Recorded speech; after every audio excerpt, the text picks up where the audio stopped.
नमस्कार दोस्तों, achievers academy के इस ऑनलाइन प्लेटफॉर्म पर आप सबका स्वागत है। आज हम करने जा रहे हैं फिजिक्स के एमसीक्यू पार्ट 9। आपके लिए मैं 20 अच्छे क्वेश्चन लेके आया हूं। बहुत ही मजेदार और शानदार सेशन रहने वाला है। आइए हम कंटिन्यू करते हैं। देखो दोस्तों, फिजिक्स एमसीक्यू पार्ट 9। सबसे पहला क्वेश्चन, भूकंप की तीव्रता मापने वाले यंत्र को कहते हैं। तीव्रता जिसे अपने कहते हैं इंटेंसिटी। तो भूकंप की तीव्रता इंटेंसिटी को मापने वाला यंत्र कौन सा होता है ना? इडियोग्राफ गलत, पेंटोग्राफ गलत, आर्गोग्राफ गलत, सेस्मोग्राफ वेरी गुड। पढ़ रखा है आपने। भूकंप की तीव्रता मापने वाला यंत्र होता है सेस्मोग्राफ, है ना? भूकंप तरंगों को अपने सेस्मिक वेव्स बोलते हैं और इनकी तीव्रता को, इंटेंसिटी को मापने वाला जो यंत्र होता है वो होता है सेस्मोग्राफ।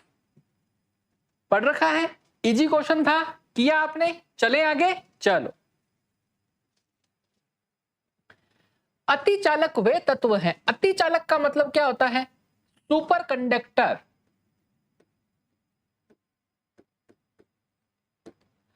सुपर कंडक्टर अतिचालक कौन होते हैं बताओ? जिनकी चालकता धातुओं और रोधियों के बीच में होती है। गलत। जिनका प्रतिरोध बहुत न्यून ताप पर लगभग शून्य हो जाता है। बिल्कुल सही। जो बहुत न्यून ताप पर रोधी बन जाते हैं। गलत। जो विद्युत का चालन केवल बहुत उच्च तापमान पर करते हैं। गलत। अतिचालक वे तत्व हैं, वे पदार्थ हैं जिनका प्रतिरोध बहुत कम ताप पर जो होता है वो लगभग शून्य हो जाता है ना? और वो किसकी तरह काम करने लग जाते हैं? अतिचालक की तरह काम करने लग जाते हैं। जैसे एक एग्जांपल लेता हूं, पारा, जिसे अपने बोलते हैं Hg पारा। पारा जो होता है वो 4.2 केल्विन से कम ताप पर क्या होता है? अतिचालक की तरह काम करता है। यानी ये जो टेम्परेचर है ना, इस टेम्परेचर को अपने बोलेंगे क्रिटिकल टेम्परेचर, क्रांतिक ताप। इस ताप तक पारा जो है चालक की तरह काम करेगा, लेकिन इससे कम ताप पर वो होगा, वो क्या होने लग जाएगा? अतिचालक की तरह, सुपर कंडक्टर की तरह काम करने लग जाएगा। तो जिन पदार्थों का प्रतिरोध बहुत कम ताप पर 0 हो जाता है, विद्युत धारा के प्रवाह का विरोध 0 हो जाता है, वो अतिचालक की तरह काम करते हैं। पारा, मरकरी, एक एग्जाम्पल मैंने आपको दिया है। चलो, घड़ी के स्प्रिंग में भंडारित ऊर्जा कौन सी है? स्टोर्ड एनर्जी कौन सी है? एक वर्ड आता है स्टोर्ड एनर्जी, है ना? तो घड़ी की जो स्प्रिंग होती है उसमें जो स्टोर्ड एनर्जी होती है वो कौन सी होती है? गतिज ऊर्जा होती है, काइनेटिक एनर्जी होती है, स्थितिज ऊर्जा, पोटेंशियल एनर्जी होती है, ऊष्मा ऊर्जा, हीट एनर्जी होती है, या रासायनिक ऊर्जा, केमिकल एनर्जी होती है। तो घड़ी की स्प्रिंग में जो स्टोर्ड एनर्जी है, जो संचित ऊर्जा है, भंडारित ऊर्जा है, उसको अपने बोलेंगे स्थितिज ऊर्जा, जिसे अपने बोलते हैं पोटेंशियल एनर्जी। यही जो पोटेंशियल एनर्जी है दोस्तों, ये काइनेटिक एनर्जी में कन्वर्ट होती है। यही किस में कन्वर्ट होती है? काइनेटिक एनर्जी में कन्वर्ट होती है, जिसके कारण घड़ी चलती है। पुराने जमाने में चाबी वाली घड़ी होती थी, उसमें यही कहानी होती थी, राइट? यही बात है घड़ी के स्प्रिंग में, है ना? और घड़ी में जो अपना होता है वो रासायनिक ऊर्जा विद्युत ऊर्जा में बदलती है। अगर आप उसमें button cell, coin cell use करते हो तो उसकी कहानी वो होती है ना? घड़ी की स्प्रिंग में जो एनर्जी होती है वो स्थितिज ऊर्जा होती है। तनी हुई स्प्रिंग में स्थितिज ऊर्जा होती है। एक बांध होता है, बांध, डैम, उसमें कौन सी ऊर्जा होती है? स्थितिज ऊर्जा होती है ना? पोटेंशियल एनर्जी होती है। चलो, प्लांक नियतांक की यूनिट क्या है?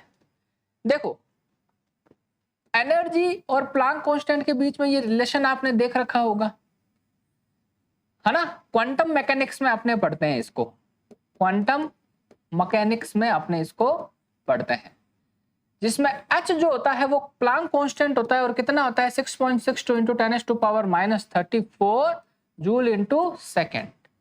तो प्लांक कांस्टेंट की यूनिट होती है joule into second. SSC CHSL में पूछा गया क्वेश्चन है ये, बहुत अच्छा क्वेश्चन है, कई कंपटीशन में इसको मैंने देख रखा है ना? प्लांक कांस्टेंट जिसकी वैल्यू ये होती है और मात्रक होता है joule into second. Quantum mechanics का एक पार्ट है, आपने पढ़ रखा होगा अपने जीवन में। यदि आर प्रतिरोध का एक तार पिघलाया जाता है और उसे उसकी लंबाई के आधे भाग तक पुनः ढाला जाता है तो तार का नवीन प्रतिरोध कितना होगा? अपने को पता है तार होता है वो लंबाई के समानुपाती होता है और तार जो होता है वो अनुप्रस्थ काट क्षेत्रफल के व्युत्क्रमानुपाती होता है। मतलब तार का जो प्रतिरोध है उसकी लंबाई के समानुपाती, प्रोपोर्शनल टू लेंथ, और तार का जो अनुप्रस्थ काट क्षेत्रफल है वो उसके प्रतिरोध के व्युत्क्रमानुपाती, इनवर्सली प्रोपोर्शनल होता है। ठीक है, ये बात आपको समझ में आई। तो यहां से अपने को एक बात समझ में आ रही है कि R L/2 हो जाएगा। भाई R प्रतिरोध तार है, उसे पिघलाया जाता है और उसी लंबाई के आधे भाग तक आधा कर दिया। और जो है ना, देखो इसको ऐसे समझो, लेंथ है वो तो क्या हो जाएगी, L/2 हो जाएगी, और जो एरिया है वो क्या हो जाएगा, 2a हो जाएगा ना, क्योंकि मास तो सेम रह रहा है, मास चेंज थोड़ी हो रहा है। तो देखो यहां से अपने इक्वेशन निकालते हैं, RLA ये इक्वेशन आती है, तो यहां से क्या आ गया R2 और ये क्या आ गया 2a आ गया, तो ये क्या आ जाएगा 1/4 L/a। तो ये किसके बराबर हो गया, मान लो ये R डैश है तो R डैश बराबर हो गया R/4। तो यहां पर आंसर क्या हो जाएगा R/4। क्या आंसर आया R/4। समझ में आई कहानी? चलो, ओम का नियम निम्न में से किसके बारे में सही है? ओम का नियम क्या है, V समानुपाती I, V बराबर IR, ये ओम का नियम है। और ये किसके लिए है, कंडक्टर के लिए, है ना, कंडक्टर जिसे अपने बोलते हैं चालक, चालक के लिए होता है। तो ये ऑप्शन सबसे सही है। ओम का नियम निम्न में से किसके बारे में सही है, चालक कंडक्टर के बारे में सही है। ठीक है, चलो, पीले रंग का पूरक रंग कौन सा होता है? देखो ये जो क्वेश्चन होता है वो अपने एक ट्राइंगल से कर सकते हैं। यहां पे आप लिखो ऐसे RGB और यहां पर आप लिखो MCY। R मतलब होता है रेड, G मतलब होता है ग्रीन, B मतलब होता है ब्लू, ये होता है मैजेंटा, ये होता है श्यान, और ये होता है येलो। ठीक है, ये चीजें हैं। ठीक है, red, green, blue, magenta, cyan, yellow.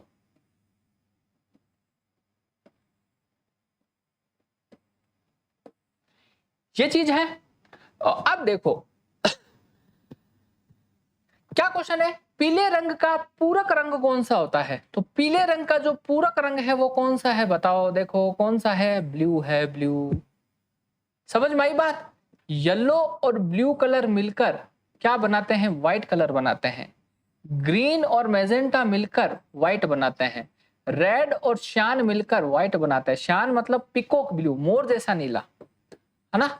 ये पिकॉक ब्लू होता है, मोर जैसा नीला होता है। ये पिकॉक ब्लू है, मोर जैसा नीला है। समझ में आई कहानी, मोर जैसा नीला, पिकॉक ब्लू। तो येलो और ब्लू मिलके व्हाइट, रेड और श्यान मिलके व्हाइट, ग्रीन और मैजेंटा मिलके व्हाइट। तो येलो का पूरक रंग सप्लीमेंट्री कलर कौन सा हो गया, ब्लू। तो ब्लू कहाँ है, ये रहा। समझ में आ रही है कहानी? इस ट्राइंगल से अपने कर सकते हैं। आप आराम से देखो, पेपर में करो तो ऐसे ट्राइंगल आपको याद होना चाहिए। यहाँ पे RGB लिखो, यहाँ पे MCY लिखो और यहाँ पर व्हाइट लिख दो बस। अब जो क्वेश्चन दे वो अपने कर सकते हैं। रेड और ग्रीन मिलके येलो बनाते हैं, रेड और ब्लू मिलके मैजेंटा बनाते हैं, ग्रीन और ब्लू मिलकर क्या बनाते हैं, श्यान, और ये आमने सामने वाले मिलकर क्या बनाते हैं, व्हाइट, है ना। ऐसे कलर्स दो या दो से अधिक रंग मिलकर अगर सफेद रंग देते हैं तो उन दोनों रंगों को एक दूसरे के पूरक रंग कहा जाता है, सप्लीमेंट्री कलर बोलते हैं। ठीक है, चलो, हमारे घरेलू वैद्युत उपकरण में फ्यूज पिघल जाता है जब भारी वृद्धि होती है, किसमें, धारा में। जब धारा में भारी वृद्धि होती है तभी तो फ्यूज पिघल जाता है। एक आता है H बराबर I² RT। तो आपने जो फ्यूज तार डाल रखा है उसका प्रतिरोध तो निश्चित ही होगा, वो कोई बढ़ेगा घटेगा थोड़ी, है ना। H बराबर I² RT। अब धारा बढ़ेगी, है ना, समय के साथ में, तो क्या होगा, ऊष्मा निकलेगी, है ना, और ऊष्मा निकलेगी तो फ्यूज तार क्या हो जाएगा, पिघल जाएगा। तो धारा में वृद्धि है, प्रतिरोध में नहीं, प्रेरण में नहीं, धारिता में नहीं, क्या धारा करंट में। समझ में आ रही है कहानी? चलो, दृश्य स्पेक्ट्रम का तरंग दैर्ध्य कितना होता है? देखो, हर किसी वेवलेंथ की रेंज का प्रकाश में या तरंगों में हम वस्तुओं को नहीं देख पाते हैं। आपको पता है विद्युत चुंबकीय तरंगे होती है, विद्युत चुंबकीय तरंगे, जिन्हें हम बोलते हैं इलेक्ट्रोमैग्नेटिक वेव्स। इनकी वेवलेंथ रेंज तरंग दैर्ध्य परिसर होती है 10⁻14 मीटर से 10 है ना 4 मीटर तक। कितनी होती है? 10⁻14 मीटर से 10⁻4 मीटर तक। ये क्या होती है? इनकी वेवलेंथ रेंज होती है, वेवलेंथ रेंज होती है, जिसे अपने तरंग दैर्ध्य परास कह देते हैं। राइट? समझ में आई कहानी? ठीक है। तो एक प्रकाश होता है जिसे अपने बोलते हैं दृश्य किरणें, जिसे अपने विजिबल रेज बोल देते हैं। इसके बारे में पता लगाया था किसने? न्यूटन ने। न्यूटन ने कहा था कि जो विद्युत चुंबकीय तरंग है जिनकी वेवलेंथ रेंज है ना 3.9 इंटू 10⁻⁷ मीटर से 7.8 इंटू 10⁻⁷ मीटर तक हो, तो ऐसे वेवलेंथ की रेज को अपने विजिबल रेज बोलेंगे, दृश्य किरणें बोलेंगे, जिनको हम 3900 आर्मस्ट्रांग से 7800 आर्मस्ट्रांग मान सकते हैं। इसको आर्मस्ट्रांग में चेंज कर दो, एक एंगस्ट्रॉम जो होता है वो कितना होता है? 10⁻⁻10 मीटर के बराबर होता है दोस्तों। तो इसको अगर आप चेंज करोगे ना तो ये किस में आएगा? 3900 एंगस्ट्रॉम से 7800 एंगस्ट्रॉम आएगा। समझ में आ रही है कहानी आपको? चलो, बढ़िया बढ़िया बढ़िया। तो यहाँ पे आंसर क्या हो जाएगा? 3900 से 7800 आर्मस्ट्रांग। इस वेवलेंथ की रेंज में ही हम प्रकाश वस्तु जो है हम वस्तुओं को देख पाते हैं, ना इससे कम वाले में देख पाएंगे ना अधिक वाले में, है ना। ऐसे वेवलेंथ की रेंज के प्रकाश को अपने दृश्य प्रकाश बोल देते हैं, विजिबल, है ना, लाइट बोल देते हैं। चलो, अनुदैर्ध्य तरंगे किसमें नहीं गुजर सकती है? देखो, जब भी तरंगे किसी माध्यम में चलती है तो माध्यम के कण जो होते हैं ना दोस्तों, वो क्या करते हैं? कंपन करते हैं, है ना। ये कंपन दो तरीके से होता है। एक तो जिस दिशा में तरंग जारी है माध्यम के कण उसी दिशा में कंपन करें, और एक तरंग जिस दिशा में जारी है माध्यम के कण उसके लंबवत कंपन करे, है ना। तरंग जिस दिशा में जाती है माध्यम के कण उसी दिशा में कंपन करते हैं, तो ऐसी तरंगों को हम लॉन्गिट्यूडिनल वेव्स बोल देते हैं, अनुदैर्ध्य तरंग कह देते हैं। तरंग जिस दिशा में जाती है माध्यम के कण उसके लंबवत कंपन करते हैं, तो ऐसी तरंगों को हम अनुप्रस्थ तरंगे कह देते हैं, अनुप्रस्थ तरंगे कह देते हैं। और अनुदैर्ध्य तरंगों की एक खासियत होती है कि ये निर्वात में गति नहीं कर सकती है, इनको मीडियम चाहिए, है ना। एग्जाम्पल है इसका सबसे बेस्ट ध्वनि तरंगे। ध्वनि तरंगे साउंड वेव्स है, वो वैक्यूम में नहीं ट्रेवल कर सकती है। अगर आप और हम अंतरिक्ष में चले जाएं, आपस में बात करें ना, तो एक दूसरे को सुन नहीं पाएंगे। उसके लिए अपने को है ना वॉकी टॉकी का यूज करना पड़ेगा, रेडियो वेव्स का यूज करना पड़ेगा। समझ में आई बात? ध्वनि निर्वात में नहीं चल सकती है, ध्वनि को चलने के लिए माध्यम चाहिए, और ध्वनि तरंगे होती हैं उनकी प्रकृति अनुदैर्ध्य प्रकृति की होती है, वो लॉन्गिट्यूडिनल नेचर की होती है। जिस दिशा में चलती है माध्यम के कण उसी दिशा में क्या करते हैं? कंपन करते हैं, वाइब्रेट करते हैं। तो यहां पर आंसर क्या हो जाएगा? अ हो जाएगा। यही प्रकाश के लिए बोल देता ना, तो प्रकाश निर्वात, ठोस, द्रव, गैस सब में चल सकता है। प्रकाश की ये खासियत होती है। और प्रकाश की जो प्रकृति होती है वो अनुप्रस्थ प्रकार की होती है, जिस दिशा में चलती है माध्यम के कण उसके लंबवत क्या करते हैं? कंपन करते हैं। यदि तरल पदार्थ का तापमान 32 डिग्री फ़ारेनहाइट है तो सेल्सियस में उसका तापमान क्या होगा? निकाल सकते हो आप। सेल्सियस और फ़ारेनहाइट में जो रिलेशन होता है वो इस इक्वेशन से दिया जाता है दोस्तों। इसको अगर मैं सॉल्व करूंगा तो ये क्या आ जाएगा? ये ऐसे आ जाएगा,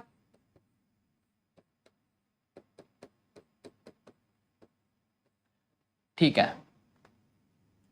कितने डिग्री फ़ारेनहाइट है? 32। और अपने को निकालना किसमें है? इसको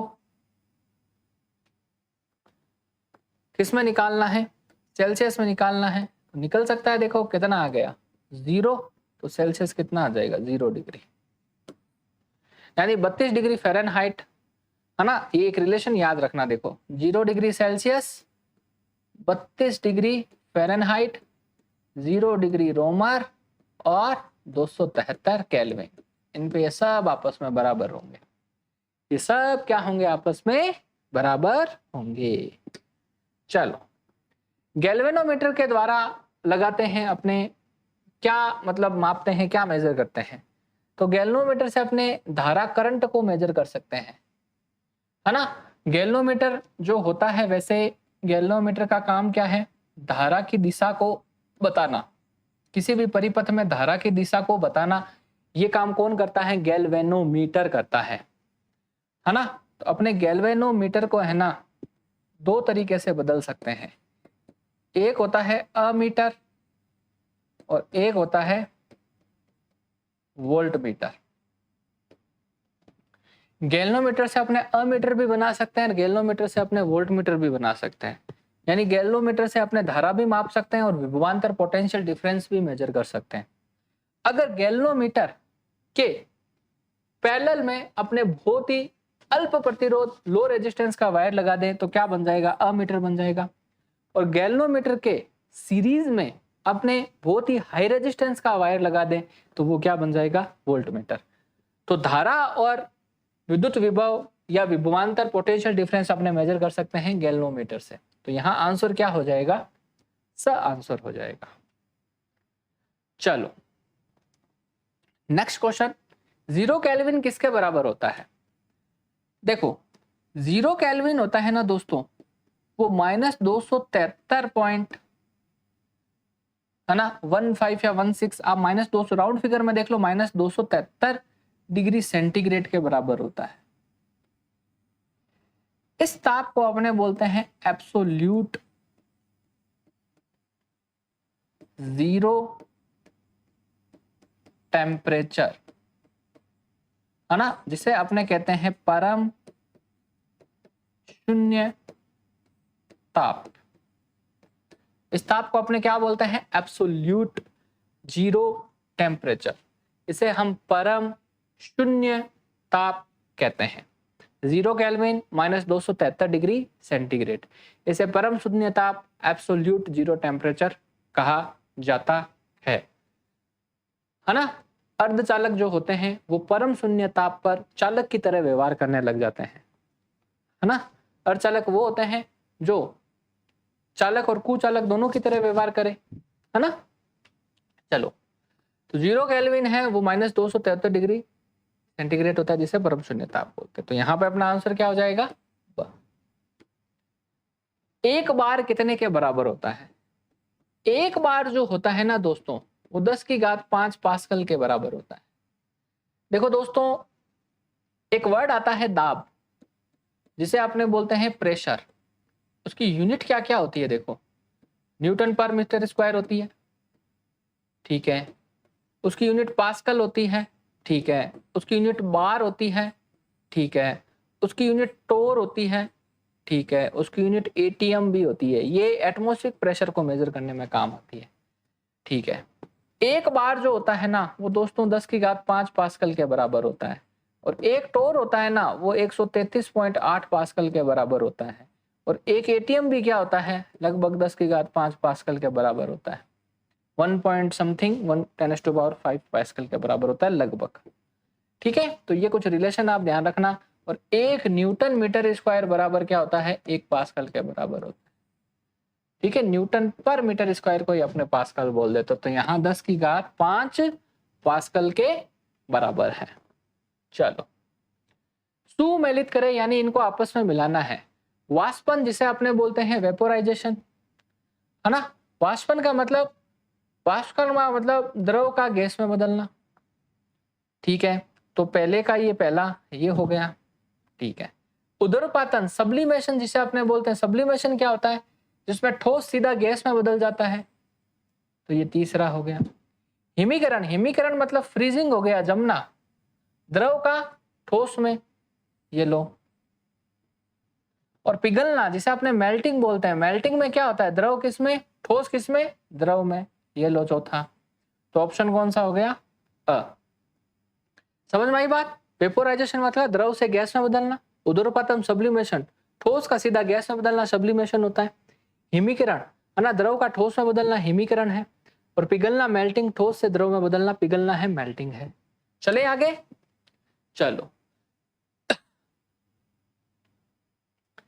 ठीक 0 डिग्री सेल्सियस पर कटोरे में रखे बर्फ और पानी में क्या परिवर्तन आएगा? कोई परिवर्तन नहीं आएगा। 0 डिग्री सेल्सियस पर बर्फ रखी हुई है और 0 डिग्री टेम्परेचर पर पानी रखा हुआ है, तो टेम्परेचर डिफरेंस कितना हो गया? कुछ भी नहीं, 0 है ना। ताप होता है वो अधिक से निम्न की ओर प्रवाहित होता है ना, हाई से लो की तरफ जाएगा। टेम्परेचर डिफरेंस है नहीं तो टेम्परेचर एक्सचेंज भी नहीं होगा, तो कोई परिवर्तन नहीं आएगा। ये लो, सारी बर्फ पिघल जाएगी, सारा पानी बर्फ बन जाएगा, थोड़ी सी बर्फ पिघल जाएगी, फालतू की बातें, कोई परिवर्तन नहीं आएगा। ठीक है, क्योंकि टेम्परेचर डिफरेंस ही नहीं मिल रहा है, कहां से परिवर्तन आएगा?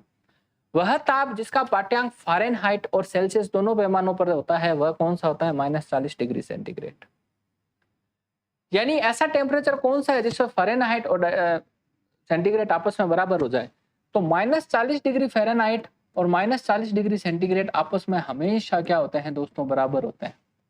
इस चीज को अपने प्रूव भी कर सकते हैं। देखो, फ़ारेनहाइट और सेंटीग्रेड में ये रिलेशन होता है, अभी मैंने बताया था, यहाँ 100 था, यहाँ 180 था, तो सॉल्व कर लेते हैं ये। तो मानते वो टेम्परेचर x है जिस पर ये दोनों आपस में क्या हो जाएंगे? बराबर हो जाएंगे। ठीक है, तो इधर क्या आ गया? 9x, इधर आ गया 5x और इधर क्या आ गया? 160। तो 9x में से 5x गए तो बराबर कितना आ गया? 160 आ गया। तो ये कितना आ गया है? 4x बराबर 160 और x बराबर -160 बटा 4, तो क्या आ गया? ये 40। तो x की वैल्यू कितनी आ गई? -40। क्या आ गई है वैल्यू? -40 डिग्री, है ना। तो बस सबसे सही इसका क्या है? आंसर है।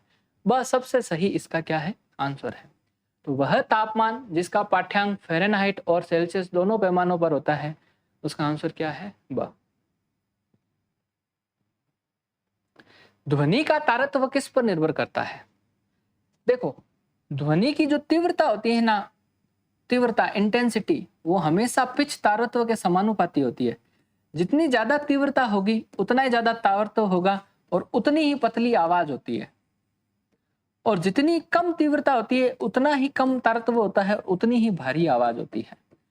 तो पुरुषों की आवाज भारी होती है क्योंकि पुरुषों की आवाज की जो ध्वनि होती है उसकी तीव्रता कम है, तारतम्य कम है, इस कारण वो आवाज भारी है। महिलाओं की आवाज पतली होती है क्योंकि उनका तारतम्य क्या होता है? ज्यादा होता है। तो यहाँ पर तीव्रता आ जाएगी जिसे अपने बोलते हैं इंटेंसिटी, है ना। आवृत्ति नहीं है, फ्रीक्वेंसी नहीं है, ये फ्रीक्वेंसी है, फ्रीक्वेंसी नहीं है ना, वेग भी नहीं है, वेलोसिटी भी नहीं है ना, वेलोसिटी भी नहीं है, आयाम एम्पलीट्यूड भी नहीं है, क्या होगा? इंटेंसिटी, तीव्रता होगी। चलो चले आगे, चलो। ध्वनि नहीं गुजर सकती है, आपको पता है ध्वनि निर्वात से कभी नहीं गुजर सकती, अभी बताया था, है ना। वैक्यूम से कभी नहीं चल पाती है, वो वायु से चल जाएगी, स्टील से चल जाएगी, जल से चल जाएगी, नहीं निर्वात में नहीं चल सकती। ध्वनि का वायु में जो वेग होता है ना दोस्तों, वो होता है 332 मीटर पर सेकेंड। ठीक है, सबसे ज्यादा ध्वनि का वेग होता है एल्यूमिनियम में, कितना होता है? 6420 मीटर पर सेकेंड होता है। सेकेंड नंबर पर निकेल आ जाता है, कहीं कहीं पे एल्यूमिनियम भी लिखा हुआ है, 6040 मीटर पर सेकेंड होता है। लेकिन ध्वनि का तीसरे नंबर पर सबसे अधिक अगर वेग देखा जाए तो स्टील में होता है, वो कितना होता है? 5920 मीटर पर सेकेंड। ये 3 डेटा याद रख सकते हो तो रख लो कि ध्वनि का वेग सर्वाधिक ठोसों में होता है, और ठोसों में भी किस में? एल्यूमिनियम में होता है, 6420 मीटर पर सेकेंड। और ध्वनि किससे नहीं गुजर सकती है? निर्वात वैक्यूम से नहीं गुजर सकती है। ध्वनि को चलने के लिए, साउंड को चलने के लिए मीडियम चाहिए दोस्तों, मीडियम की जरूरत होती है। ध्वनि कैसी तरंग है? एक अनुदैर्ध्य तरंग है, लॉन्गिट्यूडनल वेव है, ठीक है। और वायु में ध्वनि का वेग होता है 332 मीटर पर सेकेंड। तो ये दोस्तों आज के 20 अच्छे क्वेश्चन थे, आई थिंक आपको समझ में आए होंगे। मिलते हैं नेक्स्ट लेक्चर में इसी जोश और जुनून के साथ में, मैं आपके लिए अच्छे 20 क्वेश्चन और लेके आऊंगा। आज के लिए इतने ही, मिलते हैं नेक्स्ट लेक्चर में। जय हिंद, जय भारत।